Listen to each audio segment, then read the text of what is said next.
बिस्मिल्लाहिर्रहमानिर्रहीम। अस्सलाम वालेकुम नादरीन, आप यूट्यूब चैनल देख रहे हैं। मैं इमरान खान हूँ। 9 मई के एक और मुकदमे में यास्मीन राशिद साहिबा को, उमर चीमा साहब को और एजाज चौधरी, उनके अलावा मियाँ महमूद रशीद, इन तमाम लोगों को 10-10 साल की सज़ा मज़ीद सुना दी गई है। यानी आप देखें पाकिस्तान में किस तरीके से इंसाफ हो रहा है कि एक ही शख्स या एक ही खातून एक वक्त में अलग अलग मुकदमों में गिरफ़्तार की जाती हैं और पाकिस्तान की रियासत उन्हें सज़ा देती है सिर्फ इस ज़िद में कि हमने इन्हें शिकस्त देनी है। यानी पाकिस्तान के इदारों का एक पॉलिटिकल पार्टी से लड़ना बनता है। पॉलिटिकल पार्टी को अवाम ताकत देते हैं और अवाम उसे बनाती है, जबकि इदारों को अवाम तनख्वाह देते हैं जिस पे इदारे या उसमें काम करने वाले लोग पलते हैं। पॉलिटिकल पार्टी जो है वो मौजूद रहती हैं। यहाँ पे दुनिया में 100-100 साल, 2-2 साल, इससे ज़्यादा टाइम की भी पॉलिटिकल पार्टीज़ हैं, वो काम कर रही हैं। जबकि जो आदमी हैं वो इदारों में आते हैं और फिर चले जाते हैं। इदारे बनते भी हैं, ख़त्म भी होते हैं।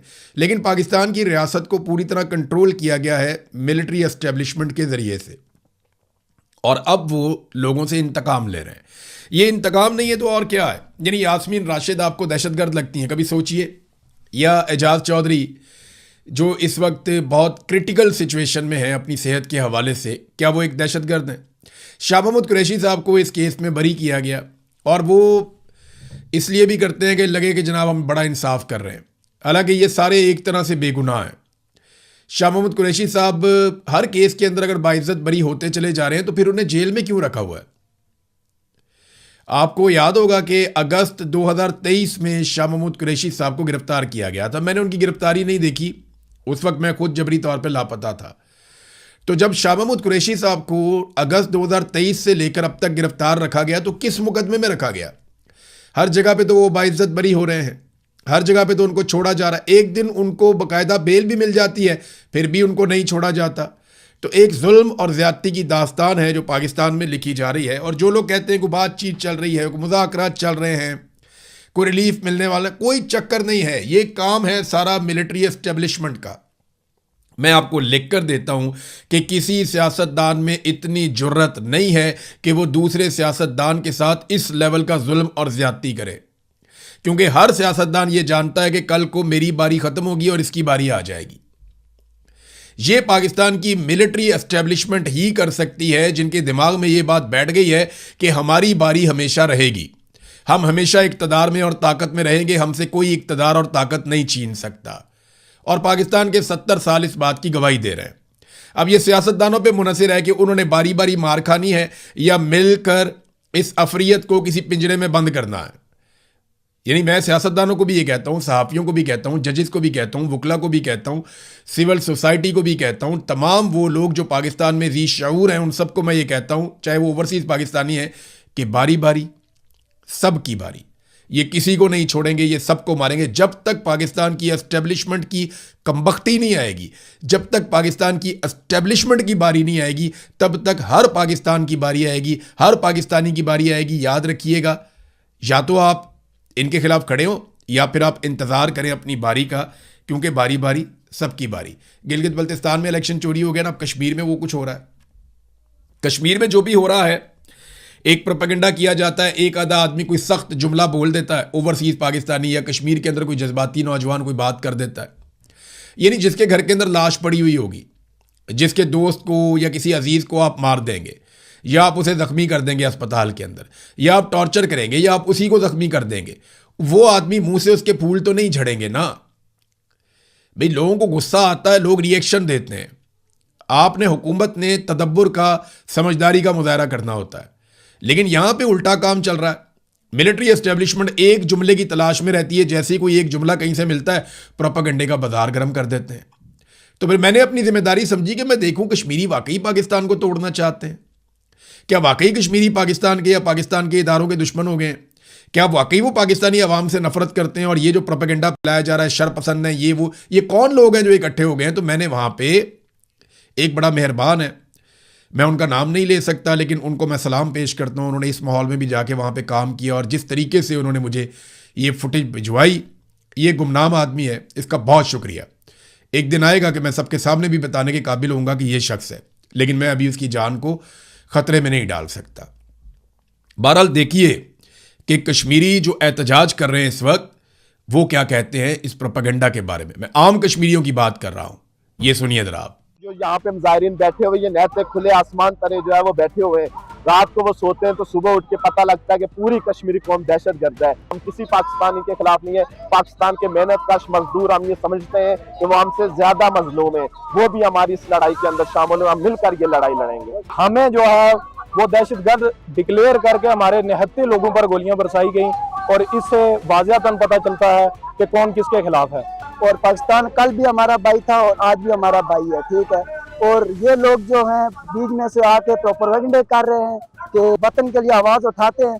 तो अगर हमें कोई भी वतन कहता है कि ये गद्दार है तो इंशाल्लाह हम ये गद्दारी नस्लों तक हम करेंगे। किसी बंदे को कोई असला नहीं है, कोई वेपन तो बगैर आसा न तो लोग, बल्कि असा को बच्चे भी हैं, बुजुर्ग भी हैं असा को, ठीक है। तो पाकिस्तान ने जो फोर्सेज आई ने था दहशतगर्दी तो उन्होंने तरफ होनी पी अस तो पुरअमन लोग हाँ बिल्कुल।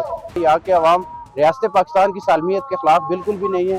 पाकिस्तान की तमाम अवाम को हम अपना भाई समझते हैं, हम उनके दुख दर्द के शरीक हैं, वो हमारे दुख दर्द में हमारे शरीक बने, हम उनसे यही मुतालबा करते हैं। हुकूमत पाकिस्तान ने गलत रंग देकर आज़ाद कश्मीर और पाकिस्तान की आवाम को लड़ाने की एक दिनवानी साजिश की है। हम इसकी पुरजोर मजम्मत करते हैं और ये हमारी तहरीक ये आज भी जारी है और कल हमारे बुनियादी हकूक मिलने तक ये हमारी तहरीक जारी रहेगी। पाकिस्तानी हमारे पहले भी भाई थे, आज भी हमारे भाई हैं, उनसे हमारी कोई लड़ाई नहीं है। हमारे हकूक जो हमारी डिमांड है वो अपनी गवर्नमेंट से और हमारी लड़ाई उनके साथ ही है। रोज की बुनियाद पे लोग शहीद हुए हैं, लोगों को जख्मी किया गया है। इस चीज़ के खिलाफ लोग निकलें, हमारा साथ दें, हमारी आवाज़। जो अवाम है कश्मीर के वो पाकिस्तान समेत दुनिया भर के अवाम को अपना भाई समझते हैं। हमारी जो लड़ाई है वो लूट मार के इस निज़ाम के खिलाफ है। आवाम के साथ हमारी कोई लड़ाई नहीं है। लड़ाई जो होती है वो हमेशा हुक्मरानों के साथ होती है। आवाम के साथ हमारी क्या लड़ाई है? आवाम अपने हकूक के लिए निकली है और इंशाल्लाह आखिरी जद्दोजहद तक हम सड़कों पे ही मौजूद है। ना पाकिस्तान के किसी इदारे से, ना किसी के साथ हमारी कोई दुश्मनी है, ना कोई जंग है, ना हम किसी के खिलाफ हैं। हम लोग एक हैं, हम मुसलमान हैं और मुसलमान ही मुसलमान को आके मार रहे हैं और यहाँ नहते लोगों पे गोलियां चलाई जा रही हैं। खुदा रहा आप लोग भी हमारी आवाज़ दें। तो नादरीन, आपने आम कश्मीरियों की बात सुनी। आम आदमी की बात वैसे कौन सुनता है पाकिस्तान में? पाकिस्तान की एस्टेब्लिशमेंट का आम आदमी के बारे में रवैया इंतहाई तज़हीक आमेज़ है। वो बहुत बदतमीज़ी करते हैं, आम आदमी को ब्लडी सिविलियन वो कहते हैं और उसे समझते ही कुछ नहीं है।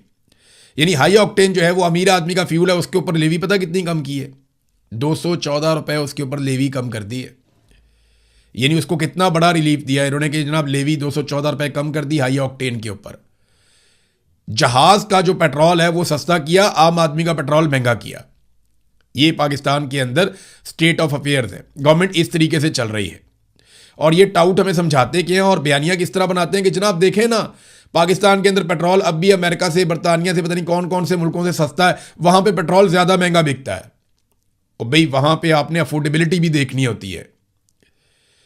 एक तो आपने ये देखना होता है वो कितनी दूर से खरीद कर ले जा रहे हैं, फिर आपने ये देखना होता है कि उनके लोगों की फीकस आमदन कितनी है। जितना पैसा एक पाकिस्तानी पूरे महीने में नहीं बना सकता, उतना पैसा यहां पे बरतानिया में एक आम आदमी, एक मजदूर जो है वो 4 या 6 घंटे काम करके बना लेता है। अगर बरतानिया में 500 रुपए लीटर या इसके आसपास कहीं पे पेट्रोल की कीमत है या डीजल की कीमत है तो पाकिस्तान से तो ज्यादा ही है। लेकिन सेम टाइम में आपको देखना पड़ेगा कि एक बरतानिया के अंदर रहने वाला शख्स 5 से 6 हज़ार रुपए पाकिस्तानी एक घंटे में कमा लेता है पाकिस्तान में किसी की इतनी कमाई? यहां पे तो लोग 2-3 दिन काम ही नहीं करते, जुमे वाले दिन जल्दी चले जाते हैं, हफ्ते एतवार को काम ही नहीं करते, वो पैसे खर्च करते हैं। इनकी इतनी ज्यादा कमाई है। पेट्रोल का खर्चा इनका तो इनको लगता ही नहीं है क्योंकि इनकी कमाई बहुत ज्यादा है। जब आपकी इनकम ज्यादा होती है तो फिर खर्चों की आपको परवाह नहीं होती। अगर आपने पाकिस्तान में लोगों के ऊपर महंगाई का जिन मुसल्लत करना है तो करें, जितना मर्जी करें, लेकिन लोगों की आमदन बढ़ाएं। आमदन बढ़ाने का कोई किसी किस्म का बंदोबस्त नहीं है, इसलिए पाकिस्तान के अंदर लोग ज्यादा इसके खिलाफ आवाज उठाते हैं। नादरीन, ख्वाजा आसिफ की भांजी जो है शिजा फातिमा, उसके कारनामे ने कमाल कर दिया। पाकिस्तान में हर तरफ रोला पड़ गया। शिजा फातिमा ने कार्रवाई ये डाली, अजीबोगरीबी बिल पास करवा दिया पकड़ के, और ये जनाब पहुंच गया सेनेट में। अब मैं हैरान हूं, इस किस्म के नालायक लोग फॉर्म 47 पे इकट्ठे करके जर्नैलों ने पहुंचा दिए हैं असेंबली के अंदर कि किसी को ख्याल ही नहीं आया कि वो क्या चीज पास कर रहे हैं या किसके ऊपर बात कर रहे हैं। ये ख्वाजा आसिफ जो पाकिस्तान के वजीर दिफा हैं, इनकी एक भांजी है शिजा फातिमा, उसको भी लगाया हुआ है यहाँ पे मिनिस्टर आईटी का, और आईटी का कोई तजर्बा नहीं है। आईटी वो शोबा है जिसमें इंडिया इतना पैसा कमा रहा है, इतना पैसा कमा रहा है अपने नौजवानों के जरिए से हर महीने, जितना पैसा पाकिस्तान पूरे साल में नहीं कमा सकता, अपनी टोटल एक्सपोर्ट के साथ भी नहीं कमा सकता। वो अरबों डॉलर इकट्ठे करके अपने मुल्क में ले जाते हैं आईटी के जरिए से, क्योंकि उन्होंने प्रोफेशनल्स को लगाया। हमने किसको लगा दिया? शिजा फातिमा को। इनका कोई आईटी का एक्सपीरियंस नहीं है, चुप के ला देता, लो जी ये काम करेगी, क्योंकि ख्वाजा आसिफ की भांजी है। खुश करो ख्वाजा आसिफ को भी और उसकी भांजी को भी। उसने बिल किस तरह का पास करवा दिया, यानी बिल की साथ ही साथ ही मैं आपको बात बताऊं तो पीटीए का जो चेयरमैन है ना, वो एक रिटायर्ड जर्नैल है। जैसे बाकी इदारों में रिटायर्ड जर्नैल बैठे हुए ना, वहां पे पीटीए के अंदर भी एक जर्नैल बिठाया हुआ है, जनरल हफीज। अब उसको ये इख्तियार दे दिया गया इस जर्नैल को कि वो अपने ये जो टेलीकम्युनिकेशन इसके पास महकमा है, उसमें जितनी कंपनीज काम करती हैं नीचे, जो टैक्स देती हैं, इसके जरिए असर भी आती है ना, उनके जरिए से वो जिसकी मर्जी प्रॉपर्टी में बढ़ जाए। यानी ये सहूलत दे दी गई कि जिसकी मर्जी प्रॉपर्टी में जाके तुम खंबा लगा दो, जिसकी मर्जी प्रॉपर्टी में तुम तारें बिछा दो। ये इस जर्नैल को चादर और चार दीवारी का तकद्दुस पामाल करने का पूरा इख्तियार दे दिया गया। और जो बंदा अपनी प्रॉपर्टी का दरवाजा नहीं खोलेगा, ताउन नहीं करेगा तार बिछाने के लिए या खंबा लगाने के लिए, उसको 5 करोड़ रुपया जुर्माना भी हो जाएगा, उसको कैद भी कर देंगे। ये बिल पास हो रहे हैं पाकिस्तान में, और पास करने वाला कौन है जरा ये भी आप देख लें। जनरल मुशर्रफ के दौर में ना, ये बिलाल गौरी साहब हैं जर्नलिस्ट, उन्होंने ये इंकशाफ किया है, तो उनका क्रेडिट है तो मैं उनको दूंगा। जनरल मुशर्रफ के दौर में एक जर्नैल था, जनरल मुशर्रफ का बड़ा करीबी, और vice chief of army staff general Yusuf, उसका बेटा है जनाब इस वक्त, जिसको शहबाज शरीफ ने बराह रास्त उठाकर लाकर वफाकी सेक्रेटरी लगा दिया है, ज़रार हाशिम खान। ये है जनाब बंदा जो इस बिल के पीछे है। यानी कार्रवाइयां आप इनकी चेक करें कि हम एक ऐसा कानून पास करेंगे कि जिसकी मर्जी प्रॉपर्टी में जाके खंबा, सबसे पहले एक खंबा ख्वाजा आसिफ के घर में क्यों ना लगा दें, और दूसरा शिजा फातिमा के घर में जाके खंबा लगा दें, और अगर ये जरा सी चूं चां करें तो इनको 5-5 करोड़ का जुर्माना करके अंदर कर दें। ये ज्यादा बेहतर नहीं हो जाएगा? इन्होंने मजाक बना दिया पाकिस्तान को, यानी मुखालिफिन को कुचलने के लिए एक और हरबा। यार ये बंदा पसंद नहीं है, लाओ एक खंबा उधर जाके। ये इस तरह की कार्रवाइयां हैं, और हर महकमे के ऊपर अपना जर्नैल बिठाया हुआ है ताकि जब जरूरत पड़े बवक्ते जरूरत काम आए। जब कहें जनाब ये कार्रवाई डाल दें वो डाल देता है, जब कहें इंटरनेट बंद कर दो वो बंद कर देता है, जब को मोबाइल बंद कर दो वो बंद कर देता है, जब को फलानी कंपनी का बाजू मरोड़ दो मरोड़ देता है। वो जो उसको कहते हैं ना वो वही करता है। तो इन्होंने जर्नैल इसीलिए रखे हुए हर जगह के ऊपर, क्योंकि मिलिट्री एस्टेब्लिशमेंट पूरे तरीके से पाकिस्तान पर राज करना चाहती है। अब पाकिस्तान पीपल्स पार्टी को इसमें तकलीफ हो रही है गिलगित बल्तिस्तान में। वजह यह है कि पीपल्स पार्टी को लगता है कि ये इस्तेहकाम पार्टी की तरफ से आ गई। एक सीट भी इन्होंने नहीं जीती और 4 आज़ाद उम्मीदवार इन्होंने साथ मिला लिए, 2 इनको मखसूस मिल गई। ये 6 सीटों के साथ आकर बैठ गए गिलगित बल्तिस्तान की असेंबली में। ये आए कहां से? ये हैं कौन? इनका सियासी बैकग्राउंड क्या है? इन्हें कौन सपोर्ट कर? पीपल्स पार्टी को बड़ी आग लगी हुई है। तो मैं सिर्फ इतना बताऊं बिलावल को कि जनाब बिलावल साहब, ये है ब्रूट मेजॉरिटी। अभी आपने सिर्फ उसकी झलकी देखी है, ब्रूट मेजॉरिटी की। अगर आपको कहीं फिल्म दिखा दी जाए ना, तो आसिफा को और आपको सड़क पे घसीटते हुए आपके वालिद समेत ले जाके कैद तन्हाई में डाला जाए, फिर आपकी पार्टी के जो अहम तरीन लोग हैं उनके मुंह के ऊपर काले कपड़े डाल के उनको अदालतों में पेश किया जाए और कई कई महीने उनकी पेशियां ही ना लगें, उसको कहते हैं ब्रूट मेजॉरिटी। जब एमएनएज अगवा कर लिए जाते हैं, सेनेटर्स अगवा कर लिए जाते हैं, उसे कहते हैं ब्रूट मेजॉरिटी। जब असेंबली के अंदर नामालूम अफराद घुस जाते हैं और घुसकर कब्जा करके बंदे उठाकर ले जाते हैं, उसको बोलते हैं ब्रूट मेजॉरिटी। अभी आपने ना ब्रूट मेजॉरिटी का सिर्फ बे जो है ना, उसका सिर्फ हल्की सी आपने झलकी देखी है, आपको आइडिया नहीं है, लेकिन वक्त आएगा क्योंकि बारी बारी सबकी बारी। खैबर पख्तूनख्वा की हुकूमत ने नादरीन बजट पेश किया, बेशुमार उन्होंने पंफलेट जारी कर दिए और ऐसा लग रहा है कि उन्होंने कोई अनोखा बजट पेश किया। तो मैंने जब थोड़ा स्टडी किया तो मवाजना सिर्फ पंजाब के साथ करते हैं, क्योंकि पंजाब बहुत तरक्याती नुक्ता नज़र से बहुत शानदार सूबा है और बहुत आगे क्लेम किया जाता है कि जनाब यहाँ पे जो काम होता है वो कहीं नहीं होता। तो सेहत और तालीम के ऊपर बात करते हैं, क्योंकि ये दोनों चीज़ें ऐसी हैं जिससे कोई मुल्क आगे जाता है। जहाँ पे सेहत का निज़ाम बेहतर होता है और जहाँ पे तालीम बेहतर प्रोवाइड की जा रही होती है। तो दोनों सूबों में से सेहत के ऊपर किसकी ज़्यादा तवज्जो है और तालीम के ऊपर किसकी ज़्यादा तवज्जो है? तो ये आप सुन लें। लेकिन क्योंकि मरियम नवाज कहती है कि शऊर से किसी का पेट नहीं भरता, हालांकि पेट तो जानवर का भी भर जाता है, और ये शऊर ही है जिसने इंसान को अशरफुल मखलूकात का टाइटल दिलवाया था। तो चले जरा थोड़ा सा मवाजना मैं आपके सामने रखता हूं। सेहत और तालीम के हवाले से जो बजट है खैबर पख्तूनख्वा में वो है जी 803 अरब, जबकि सेहत और तालीम के हवाले से जो बजट है पंजाब में वो है 1250 अरब। आबादी का फर्क मैं आपको बता देता हूं, 13 करोड़ की आबादी है पंजाब की और 4 करोड़ की आबादी है खैबर पख्तूनख्वा की। खैबर पख्तूनख्वा का टोटल बजट है 2170 अरब, जबकि पंजाब का 5900 अरब। खैबर पख्तूनख्वा की हुकूमत ने तालीम और सेहत के ऊपर 37% पैसा खर्च किया है अपने बजट का, 37% तालीम और सेहत पे, जबकि पंजाब ने 21%, लगभग 21% पंजाब ने खर्च किया है तालीम और सेहत के ऊपर। देखिए कितना बड़ा फर्क है, आध आध का फर्क है कि इन्होंने जो पैसा खर्च किया।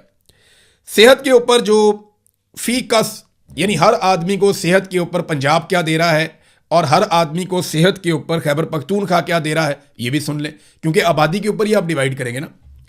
सेहत के नुक्ता नज़र से एक आम पंजाब के रहने वाले शहरी को 3846 रुपए का वो हकदार है, यानी 3846 का बजट है एक आदमी के लिए पंजाब में, जबकि खैबर पख्तूनख्वा में यही 8375, यानी दुगने से भी ज्यादा उन्होंने सेहत में आम आदमी को रिलीफ दिया है। अब आ जाए तालीम पे। तालीम पे पंजाब ने फी कस 5769 रुपए रखे हैं एक आदमी के ऊपर, 5769 रुपए, जबकि यहां दुगने से ज्यादा पैसा रखा है खैबर पख्तूनख्वा ने 11700 रुपए फी कस। तो खैबर पख्तूनख्वा ने तालीम और सेहत के हवाले से एक अच्छा बजट पेश किया है और बाकी सूबों को इसकी तकलीद करनी चाहिए। जितना पैसा आप तालीम के ऊपर खर्च करेंगे, जितना पैसा आप सेहत के ऊपर खर्च करेंगे, पाकिस्तान उतना ही आगे बढ़ेगा।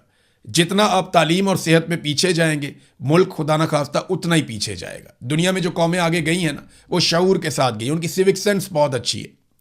जितनी गाड़ियां मैंने यहाँ पे एक शहर में चलती हुई देखी हैं, इतनी शायद पूरे पाकिस्तान में होंगी, लेकिन क्योंकि यहाँ पे लोगों को बाकायदा हर चीज़ समझाई जाती है, तालीम है, शऊर है, तो चीज़ें बहुत शानदार तरीके से मैनेज होती है। ये पाकिस्तान में भी हो सकता है, ये सब कुछ हो सकता है, लेकिन उसके लिए नीयत चाहिए। ये बदनीयत बैठे हुए हैं, ये डेवलपमेंट के प्रोजेक्ट ले आते हैं और MNAs और MPs के फंड्स जारी कर देते हैं और उसमें से अपने कमीशन बना के अपने बच्चों को पढ़ने के लिए या रहने के लिए या अपनी फैमिलियों के लिए। अभी यहाँ पे एक खातून मिनिस्टर है, उसके बारे में बताया जा रहा है कि इसने लंदन के अंदर एक और अपार्टमेंट ले लिया है, बहुत महंगा अपार्टमेंट है।